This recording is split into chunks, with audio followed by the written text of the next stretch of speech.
A new Egypt, born yesterday with the resignation of Hosni Mubarak, took its first tentative steps forward today, as Cairo's Tahrir Square was transformed today from a center of revolt into a symbol of new beginnings. The military, Egypt's current caretaker, reassured a jubilant population that its tenure would be a short one and that power will be turned over to a freely elected government. And some of Egypt's neighbors got the reassurances they were looking for, too. Once again tonight, NBC's Richard Engel leads off our coverage from Cairo. Richard? Good evening, Lester. Egyptians were celebrating last night, and they are still celebrating now. Today, the Egyptian army said the Egyptian people will achieve the democracy they demanded. Egyptians awoke in what feels like a new nation. And they're immensely proud of it. What's important is what's happened to the Egyptian people and how they've changed and how they own their country and how they own their future. In Tahrir Square, they gathered by the hundreds of thousands again, but this time to celebrate. And in a sign of the desire to start over, they're cleaning up, sweeping away the debris of 18 days of revolt, and with it, 30 years of former President Mubarak's rule. The best thing that had ever happened to Egypt, and it's a new beginning. I'm very proud. Many Egyptians remain in what can only be described as a state of euphoria. Street parties continued all night across Egypt, with dancing, bonfires, and singing. After a victory, the protesters won with stubborn resilience and battles with police and government-paid goon squads. Today, paving stones used as missiles in those street battles were replaced. This is our challenge.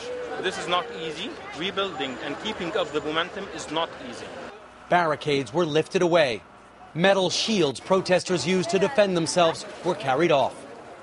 Crowds sung what is now the anthem of this revolt against corruption, police brutality, and a regime that simply took its people for granted. Raise your head up high because you're an Egyptian, they cheered. This area saw some of the worst clashes in this revolution. Now people here are painting the streets, sweeping up, moving out burned vehicles. There is an energy, an optimism, a can-do spirit in Egypt. Many people want simply to restart this nation, which feels like it is being reborn. The army has now taken control, and all day Egyptians raised their children to be photographed with soldiers. The army has never been more popular here.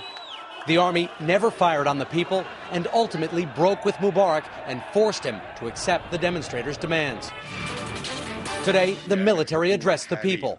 A spokesman said Egyptian government officials would temporarily stay in place, but only until free, fair, and democratic elections are held. The military also said Egypt's peace treaties remain intact and unchanged, an apparent reassurance to Israel, which has had a peace accord with Egypt since 1979. Change has swept across Egypt, and this people power, these crowds, are being watched across the region. This could be a turning point for the entire Middle East.